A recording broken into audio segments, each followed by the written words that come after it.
to bring up our next guest, and she is a guest that we've had on before, Katelyn McCarthy. Katelyn, welcome. How are you tonight? I'm great. How are you? Good. We have a lot to talk about because we just did a trade with your Baltimore Ravens a few hours ago. What are you thinking about that trade, Ben Bredesen to the Giants? Um, I mean, it kind of stinks for us. I mean, it's good that we're gonna have future draft picks, and I think that they were just honestly trying to clear out their roster today. They cut a lot of people. I was kind of surprised about, but to let go of another lineman is kind of stinks for us. But hopefully that the future draft picks will help us out. Now, Yeah, Katelyn, obviously one of the biggest debates with this team is they're a team that's been so successful in the preseason for so long, and it gives you the sticking point of why play your starters, and then you see the injury like J.K. Dobbins in a system where he was essentially going to be taking over a starting running back position. And I think that could potentially cause some major problems. I talked to Tom about this earlier, forcing Dobbins into a situation to become that starter because you want to take the pressure off of Lamar Jackson's legs. Now, obviously, we know his athleticism, but taking hits like that, running like that, he's got to be the starting QB of your franchise first and not the running back as well.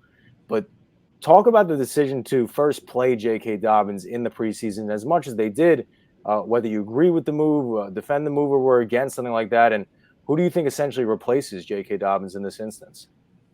Well, I don't.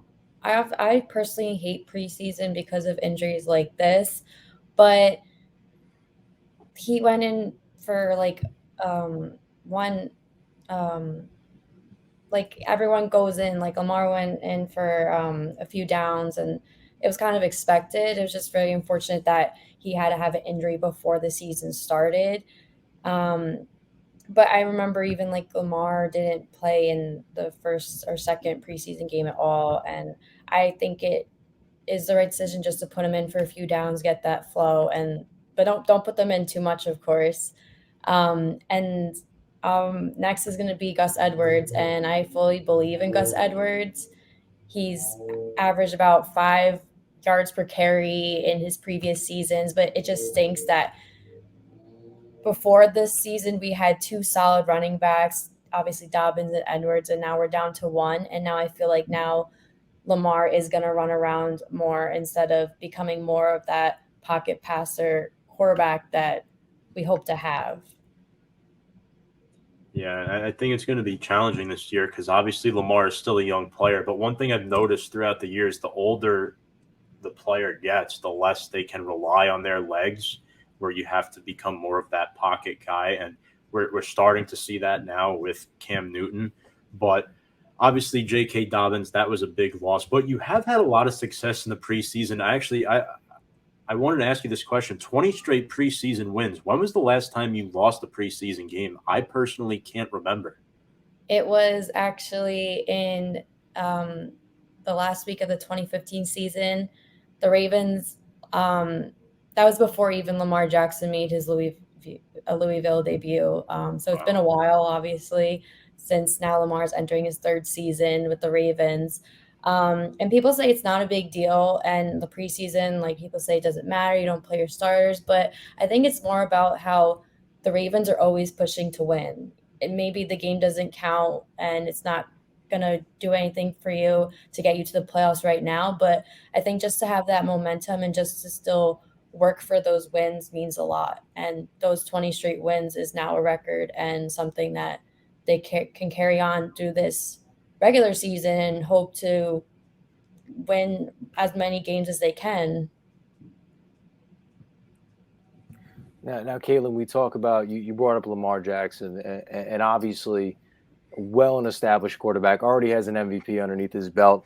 But the success of this team is how far Lamar will essentially take him. And we've seen the additions in which they've made. And I think the key to the success in which Lamar has is the improvements on the O line with first getting Ronnie Stanley back, which is huge, bringing in Kevin Zeitler, drafting of Ben Cleveland.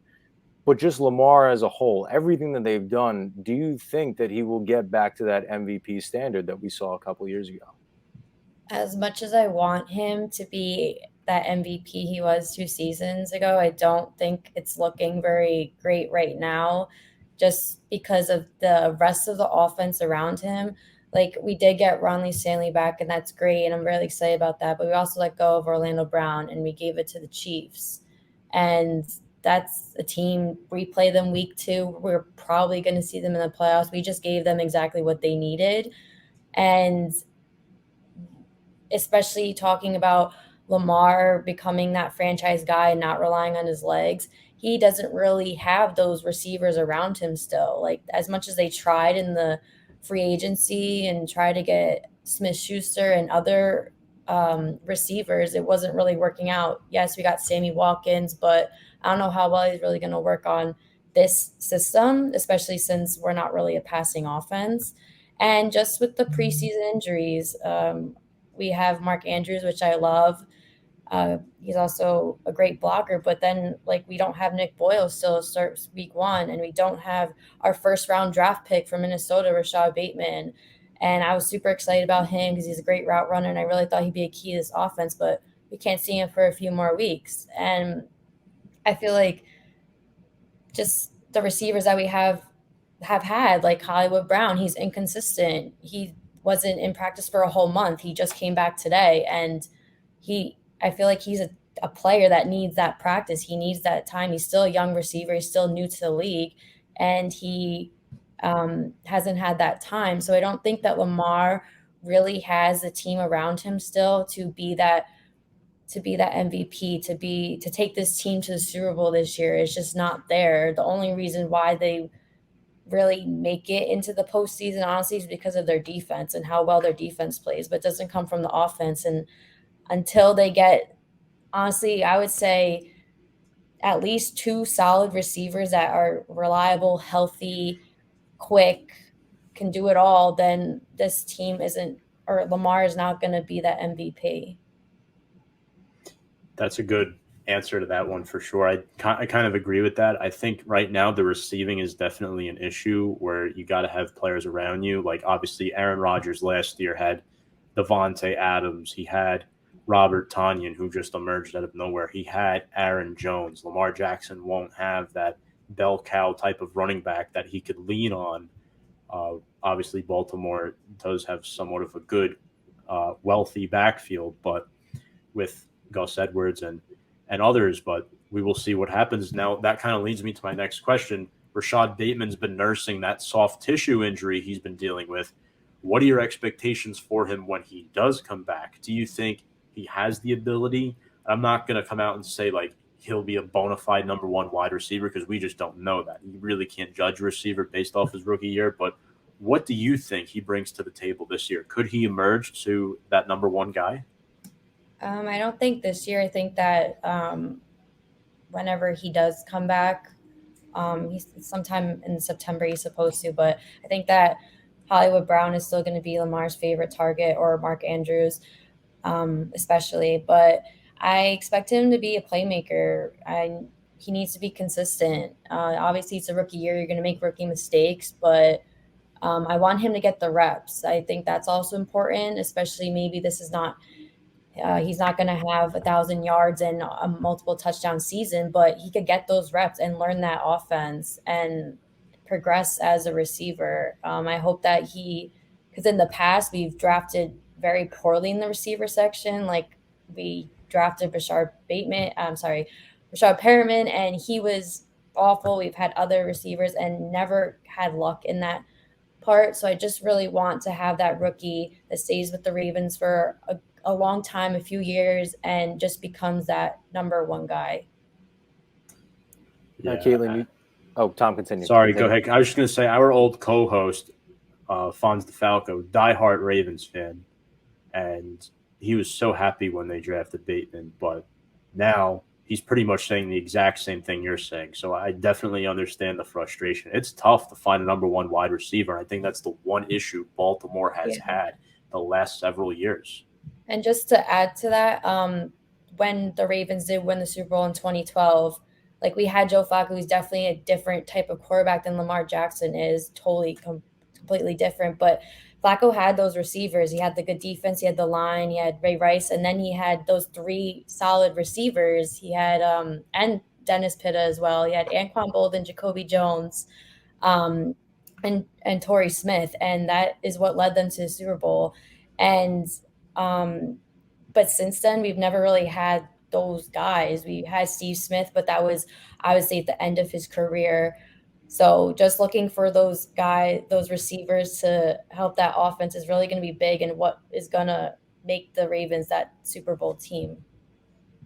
Yeah, no doubt about it. And hopefully Bateman can take over that role. Other guys to come into play that really didn't last that long, Mike Wallace or a Michael Crabtree towards the end of their careers as well. But you brought it up how the defense is such a key factor in terms of the winning that this team will do and how far they will go this season. Talk about Marlon Humphrey and Marcus Peters and where they rank amongst quarterback tandems in the league with teams that have Xavier Howard and Byron Jones and teams that have guys like Kyle Fuller and Bryce Callahan on the Denver Broncos and Stephon Gilmore and J.C. Jackson. Where do you rank your tandem amongst other tandems in the NFL? I definitely think that they're top 3 at least. Just thinking about, I feel they create turnovers, and that's obviously really important. You want to put your offense back on the field, and they just make plays. And I have really grown to love both of those corners, and I love how they play, and they come up big, especially in big games, of course. Last year, Marcus Peters in the Titans game, the wild card, he made that game-ending interception. Plays like that. Marlon Humphrey, he's like the king of fumbles. He led the NFL last year with 8 forced fumbles, and I just really like how much of playmakers that they are, and especially against receivers. When they played the Bills in the divisional round, they only held Josh Allen to 200 yards when he's throwing over 330 on a normal game, and that's a tough offense. And I feel that their defense is just so strong because of those 2, and not even just them 2 alone. We have Tavon Young, which has really stepped up too when one of those players is out for a drive. We also have Anthony Everett, which has made a really important role in that secondary, been a really good safety, also a very big playmaker, very physical. So just that secondary in general has just been so dominant, I feel like, over the last couple of years, and I'm just really excited to see what they do for this upcoming season. Yeah, I think they're a really great cornerback duo too. I think in my opinion, they're top 2 at worst. I think they're one of the top 2 cornerback duos in the league. I really like Marlon Humphrey and what he has to bring to the table as well.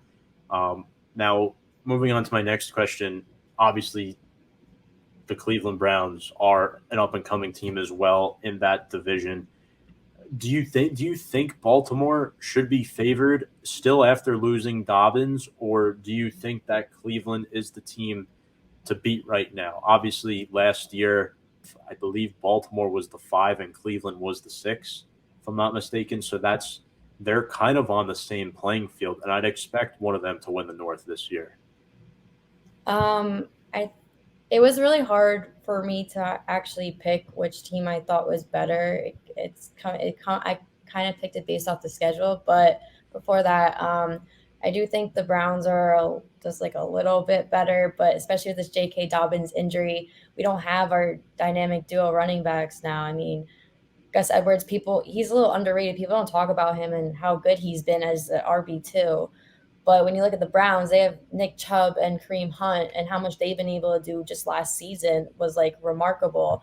They also have all of their 11 starters returning. They have OBJ now.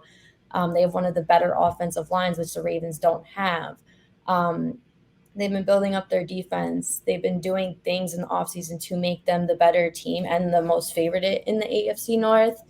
But I really think it's just going to come down to who wins the games, because the schedules, well, for the Ravens have the second hardest schedule. The Browns, I believe, have the 9th. But you're never going to know what the season's going to bring, who's going to get hurt, what teams are going to shine that you didn't expect to. But it's definitely going to be a close one. Yeah, I would happen to agree as well. I think that at this point in time, the Browns would probably be my pick to come out of the AFC North. But Katelyn, today was roster cut day, and obviously some guys got cut today that you might have been in favor, may have wanted to see go. But are there any surprise cuts that you saw transpire today? I was surprised to see Anthony Levine go. Personally, he was one of my favorite people on the team. He was a defensive back and special teams, but I have noticed over the last few seasons how much less playing time he's got. I don't even think he even played in every game last season.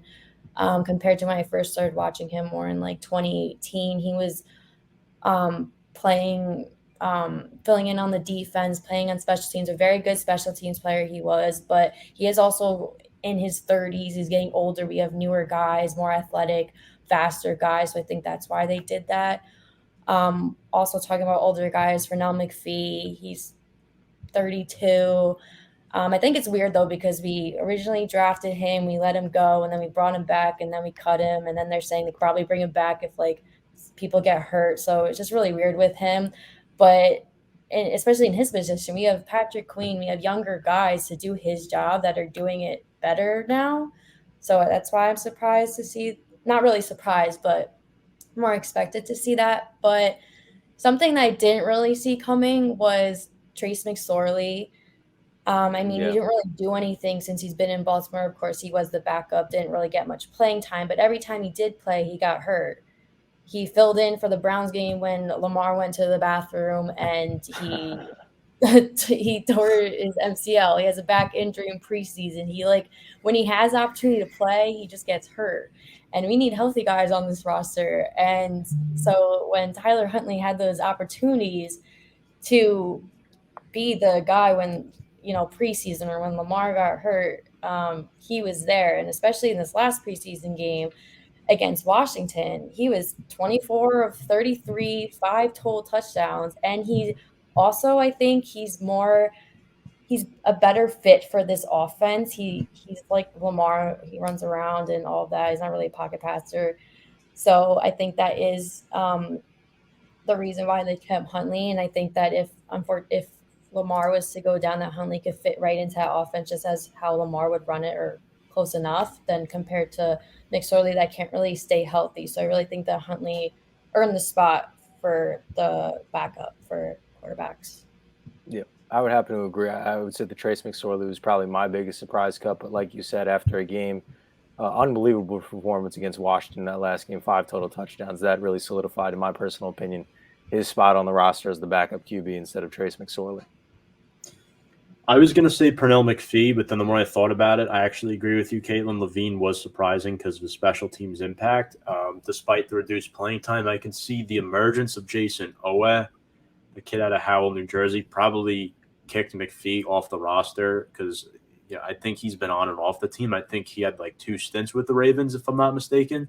So Jason Owe was a guy the Ravens drafted early on in this year's draft. I believe he was a first-round pick. So the fact that he was able to, I guess, overtake McPhee as a rookie is a really good sign. Plus, Jalen Ferguson is another guy, too, who's a backup who will probably get some reps out there. So that's where I kind of feel like I think Pernell McPhee and Anthony Levine are my 2. So pretty similar stuff. But moving on, are there any players that your average fan that's not a Ravens fan, like us, like Kyle and myself, may not know about on the Ravens that you think we should look out for this year? Is there a player that kind of like flies under the radar that really catches your eye? Like, ooh, like this guy could go from not being well known to being super popular, or not super popular, but well known come this season.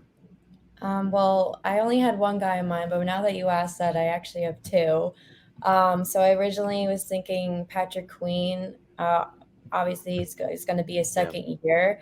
I'm just excited to watch, especially what his rookie year did and the impact he made for the linebackers. With when he came in, we lost Mosley, Zadarius Smith, and then now this past season we lost Judon, which all those linebackers were our 3 linebackers out 2 seasons ago that were amazing, and now we have to rebuild those. And I think that just a remarkable season that Patrick Queen had with he led the team in tackles, had over 100. He made turnovers. He was very athletic. He was a playmaker. So I'm just excited to see how his sophomore season is going to go.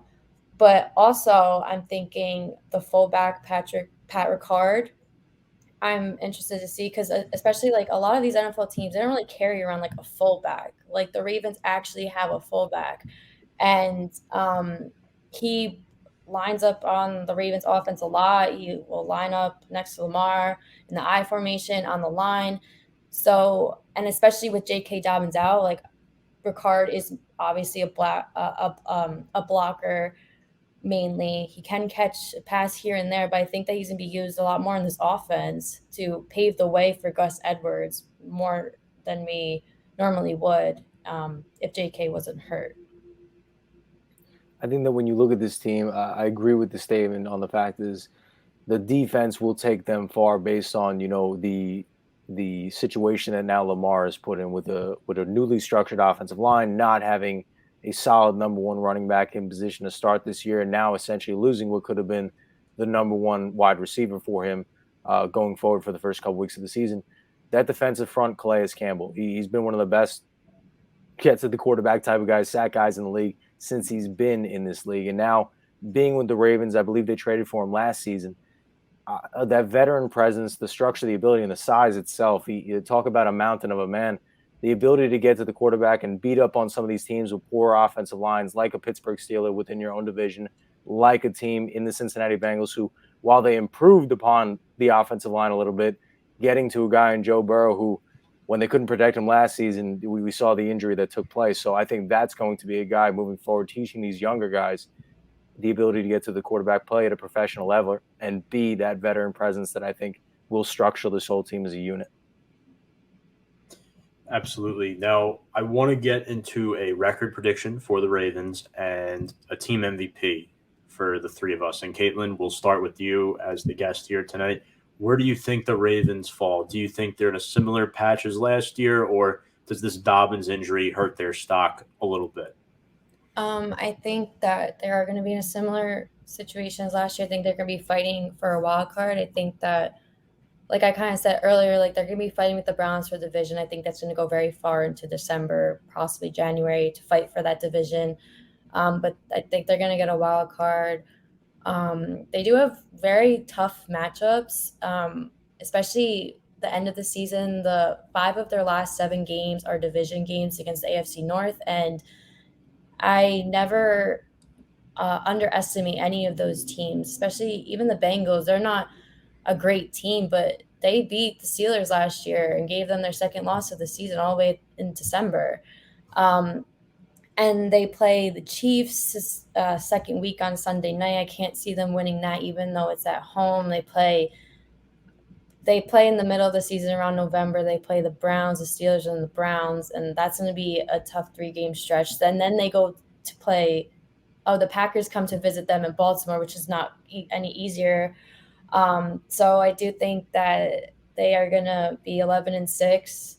I think that now that this J.K. Dobbins injury happened, they can properly prepare for week 1, which is still a little less than 2 weeks away. They can prepare for the rest of the season, know what they're going to do, have a game plan. But they should be winning games against the Bengals. They should be winning games against – they play the NFC North this year. The only team that they should be losing to is the Packers. They shouldn't be losing against the Browns. They're very all over the place. I don't see Andy Dalton playing the whole season as a starter. The Vikings are sloppy. The Lions.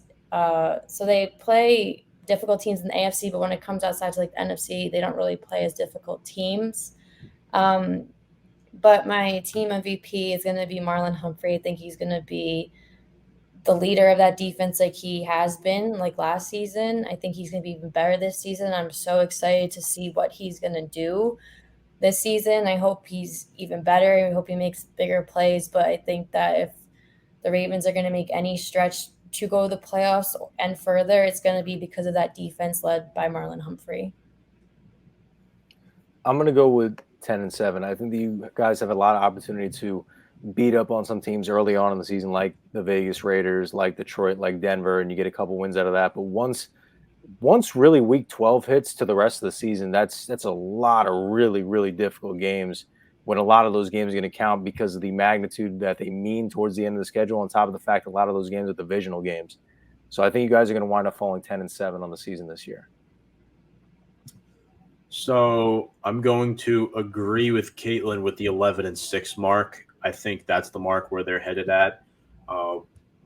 You're right. The end of the schedule is tough. I mean, divisional games are always tough. It's almost unheard of to go undefeated in your own division, especially when you have a team like the Browns. And the Steelers still have a top 5 defense in this league. I think the question with them is they probably have a bottom 5 O-line and an aging quarterback in Ben Roethlisberger. And then you talk about the Bengals, who are an unproven with a lot of young talent, and they did a lot in free agency, like Trey Hendrickson and more. But at the same time, Baltimore has the secondary that could lock down receivers like a T. Higgins, like a Jamar Chase, and a Tyler Boyd. They have the secondary that could compete with those players. The real question is when they play against these teams like the Kansas City Chiefs and whatnot, and let's be real, every team loses a game they're supposed to win every single year. So it's going to happen. And then for for instance, like nobody thought last year that the Jaguars would beat the Colts week 1. And then that happened. And then it happened to be their only win. So that just goes to show that I think Baltimore will probably have one of those games on their schedule. So I think 11-6 is where I stand. My MVP is Ronnie Stanley because I think the left tackle is a cornerstone piece on any football team. I may be a little biased as the Notre Dame homer, but Ronnie Stanley, I think, is the best left tackle in the National Football League. He has really good fundamentals. And the question is, will he be able to maintain that status coming off his torn ACL from last season? That's going to be the determining factor that could potentially make or break Baltimore's season. So that's where I stand with that. And then Katelyn, I guess the $1 million question is, who wins the AFC? Who wins the AFC North? I think the Browns are unfortunately going to take the North this season. I think they're going to be 12-5. But I think it's going to be down to the end. Then I see the Ravens being 11-6, and we'll take the number 5 seed in the playoffs. And then I'm going to pick the Steelers to go 9-8. I think that Big Ben is washed up. They have a good defense, but I'm not sold on their offense. Like, they have good receivers. I'm not really sold on the line. I am excited to see what Najee Harris does to fill that running back position that has not done great the last couple of years since Le'Veon Bell's been gone. But I don't think that they're going to be the team this year. I think they're going to be 9-8, and then the Bengals are going to be last. They did fix things in free agency, but so I'm not really sold on their line, and I'm not sure how Joe Burrow's going to be when he comes back and how he's going to play now. And I still think that they shouldn't have drafted Jamar Chase. Like, I understand the chemistry they had in college, but I think that the line was more important. I think getting a young, talented offensive line like Penny Sewell would have been the better choice for them. So I see them being 4-13. Yeah. Kyle, what are you thinking? I agree in terms of team placement. Record, we don't have to go down by each team, but in terms of team placement, I would have the Ravens finishing second behind the Browns as well, the Steelers finishing at third, and the Bengals finishing out at the bottom of that division. Yeah, I'm going Cleveland, Baltimore 1-2 with the Browns winning the AFC East, followed by Pittsburgh and Cincinnati. Now, Katelyn, before we let you go, just wanted to let you plug your podcast. And I know you are working for Syracuse Newhouse now. Can you tell us a little bit about that as well? Yeah, so I'm currently a master's student at Syracuse University at the Newhouse School, majoring in sports broadcast and digital journalism. So far, I've only came here in July. First week of fall semester is happening right now. I'm currently writing for Syracuse on Sports Illustrated. I'm covering the Syracuse football team.